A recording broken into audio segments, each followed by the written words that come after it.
You got it. Stand by for Titanfall. Bish, I'm tracking McAllen's team in the sewers. Doing okay so far. Copy that. Keep your fingers crossed.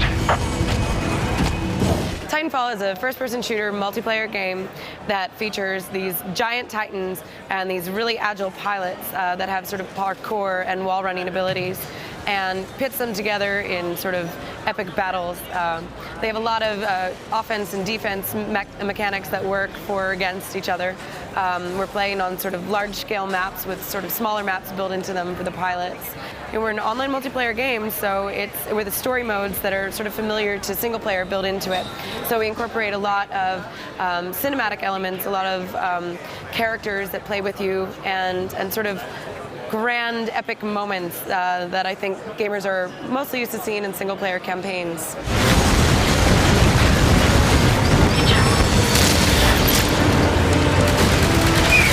So the campaign multiplayer is really meant to be played through as both sides, and we have these sort of story-driven missions. We also have traditional multiplayer, so if you just want to get in, you just want to play the game type that you like, absolutely you can, you know, because that's where you get your replayability. But we also want to provide the experience of having, you know, a campaign that you can play through that has some context and some meaning for the world. Balance is really important to us because we're a multiplayer game, and, you know, we hear it a lot, like, well, how's that going to work?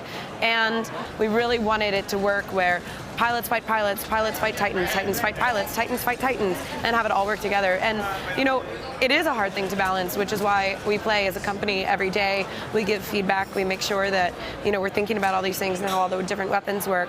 Our designers spend a ton of time making maps that are both big and small, so it's like, you know, tiny maps and big maps. The thing that I've noticed watching people is, you know, people immediately go in like they're playing a different first-person shooter game. They stay on the ground, they're like walking down the streets, they're taking the stairs, whereas like you throw us into a match and all of a sudden it's like going through the windows, over the rooftops. Like you can get through the whole level that we're showing, Angel City, without ever touching the ground. It's like playing the floor is lava and you can just go building to building. So it's like watching people break into what we want them to do, which is to go crazy with the movement. And they start, but it takes time. It's like you have to break yourself, and then once you start playing like that, it's so hard to go back to anything else. Personal opinion.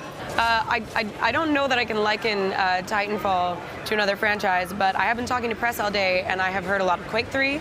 I have heard a lot of Tribes. I've heard a lot of 90s FPS shooters, which is, I think that's sort of very befitting of the studio, and you know, we love those games, so it's really nice to hear the comparisons in a positive way. Especially you talk to the art department and they're working on creating this sort of gritty but like familiar sci-fi world. So you know, they might say like Blade Runner, they might say District 9, and if you talk to our design team, you know, obviously theirs will be games, and so it really depends on who you ask. Titanfall is coming to Xbox One, PC, and 360 in spring 2014.